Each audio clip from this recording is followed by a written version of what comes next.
अल्लाह उसके गुनाह माफ करे। आमीन। आमीन।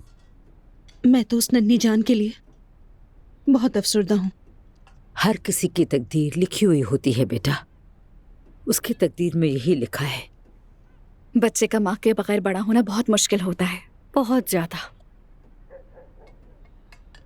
तो क्या बच्ची को हम संभालेंगे? अभी कुछ नहीं पता।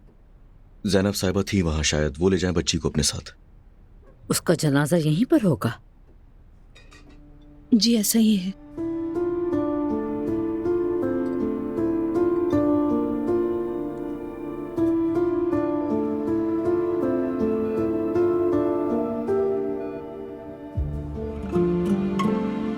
अपनी आखिरी सांस तक जिसके साथ जीने का वादा किया था, उसके आखिरी वक्त में उसके साथ नहीं था मैं। तदफीन के मामलात का क्या? सर, ज़ैनब साहिबा ने कहा है कि शारिक साहब के साथ वो इस मामले को देख रही हैं। ये शारिक कौन होता है?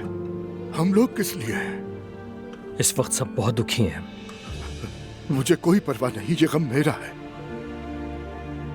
मेरे जर्मनी जाने के फौरन इंतजामात करो यूसुफ। अब्दुल्ला सर, डॉक्टर आपको सफर करने की इजाजत नहीं दे रहे हैं। वैसे भी ज़ैनब साहिबा वहां हैं, वो इस मामले को देख रही हैं। अब अगर देखा जाए तो आपके जाने का कोई फायदा नहीं है।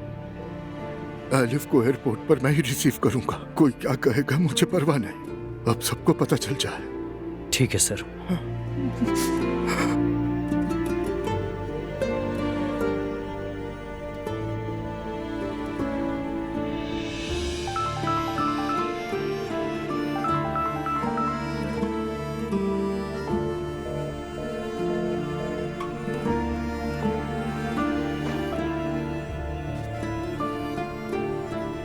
कॉल रिसीव नहीं करेंगे क्या?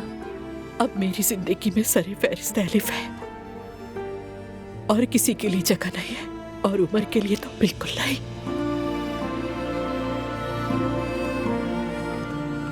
मेरी जान हमारी जिंदगी में वेलकम। तुम अपनी माँ की खूबसूरत अमानत हो। माशाल्लाह बहुत खूबसूरत है।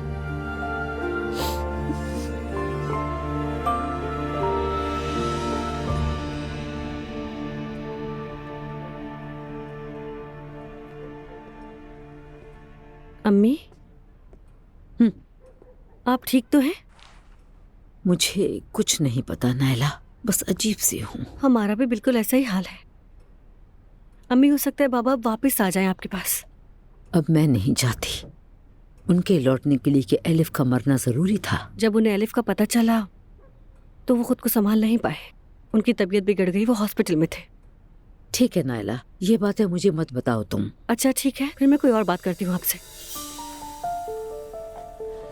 मैं उरूज की रूम तलाशी करने गई थी। हाँ, तो तुम्हें कुछ मिला?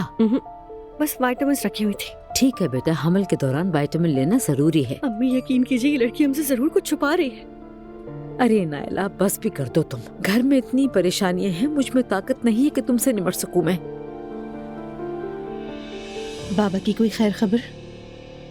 फोन किया था मैंने। कैसे हैं वो? हालत खराब है।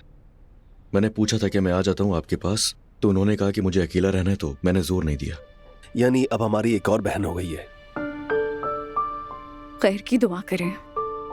मैं तो उस बेचारी नन्ही बच्ची के लिए अफसरदा हूँ। अम्मी, आप कैसी हैं? कसम से क्या बताऊं, वो बस बाबा के सोफे को लगातार घूरे जा रही है। तो समझ जाए कैसी होंगी वो। समझ में नहीं आ रहा क्या हो रहा है। एक तरफ अम्मी है और दूसरी तरफ बाबा है। हाय, किसको तसल्ली दें, किसके साथ खड़े हों, मुझे कुछ समझ नहीं आ रहा। जाहिर है मम्मी के साथ खड़े होंगे नूरापा। उनके शौहर ने उन्हें धोखा दिया, महीनों बेवकूफ बनाते रहे हैं उन्हें।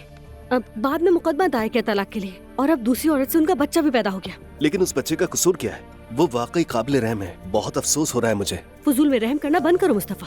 तुम बताओ मुझे, एलिफ और बाबा ने जो अम्मी के साथ किया, क्या वो ठीक था? उन्हें इसकी सजा मिली है। मैं तो ऐसे ही सोचती हूँ। ठीक है नायला, लेकिन मुझे वाकई अफसोस हो रहा है।